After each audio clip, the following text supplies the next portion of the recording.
is actually secretly a DFL fundraiser. They're so broke they can't even afford electricity. Please reach in your pocket one more time. But thank you very much. It's great to have all of you here. And you know, yesterday morning I said to Speaker Teese, you know, there he is in his shirt sleeves, and I got layers on, bundled up. And when I see that, it makes you want to talk for like an hour.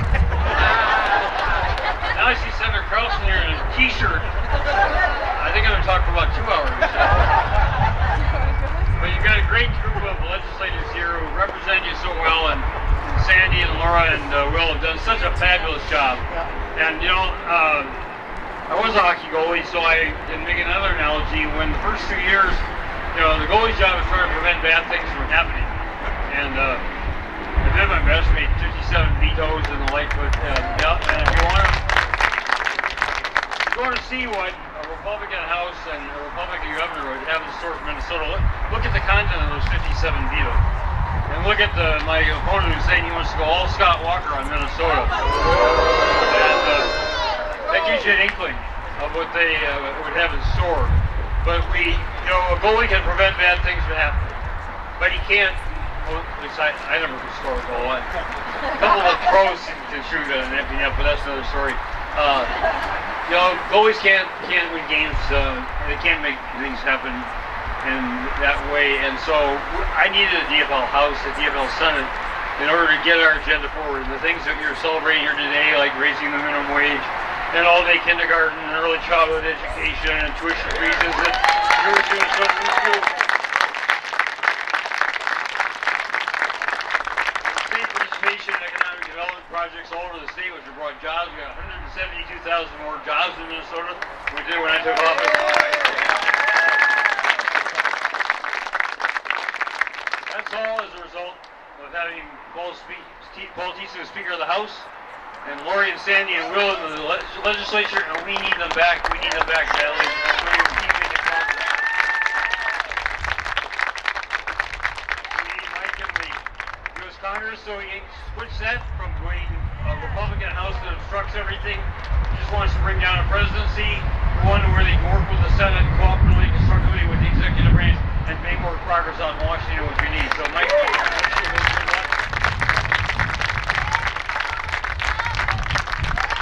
Donaldson, you know, the only serious arguments I've had with your father, Senator Franken, all year long has been over who has the cuter grandson.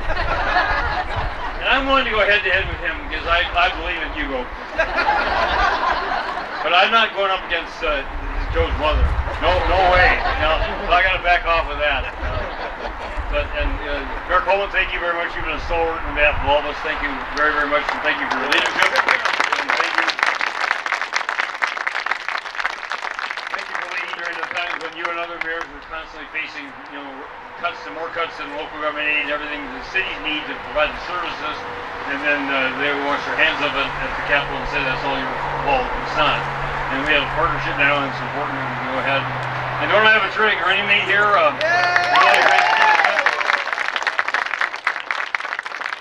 She's been on the bus all the last 2 days, and I keep getting text messages from Ken Martin. Why don't you just stay off the bus, Martin? She's doing great. She's doing great. And Rebecca, who's okay. Rebecca's, you know, I've stayed out here once. She's a big improvement over her predecessors. I know from experience. She did a great job, really great job. So, we got Steve Simon, and you know, really important to get a state DFLer in the state Secretary of State office, and Lori Swanson has been outstanding here. We really have a great ticket. We have a ticket to be really proud of. We have a ticket that's going to lead Minnesota forward here in Minnesota and Washington, and what we need now is others are going to say we need your help, we need your support, we need you not knocking the doors. And I'll just finish with one more story. Someone was saying today's a great day for door knocking. I guess depends on your. All right, okay. See, well, so 2007, just before the Iowa caucuses, which was January 3rd or 4th, whenever, Heidi Krause and I were door knocking on behalf of Hillary Clinton, and so they gave us a list of addresses on the street, and we were Clear Lake, wasn't that the day of the new music time? Buddy Holly. Anyway, so it goes from 1,000, 2,000, 3,000, and then the next house is like 38,000. And so we finish the ones that are all in a row. We start like way off in the distance, and on the Phoenix trip. And you see this house out there, and it's like, we're really going to go out there, well, you know, this is for testing the metal. And we're going out there, it's below zero, we're walking, and freezing, and we finally get there, and she says there's a 80-year-old woman who's living over there, so I said, hey, well, you better go up there and knock on the door. I don't want to scare her. So Heidi goes up and knocks on the door, and I'm standing at the end of the driveway, and after 30 seconds, the woman motions, Heidi, come on in. And they go in, and 20 minutes later, Heidi comes back out. I am totally hypothermic. She's been refreshed with hot chocolate and cookies.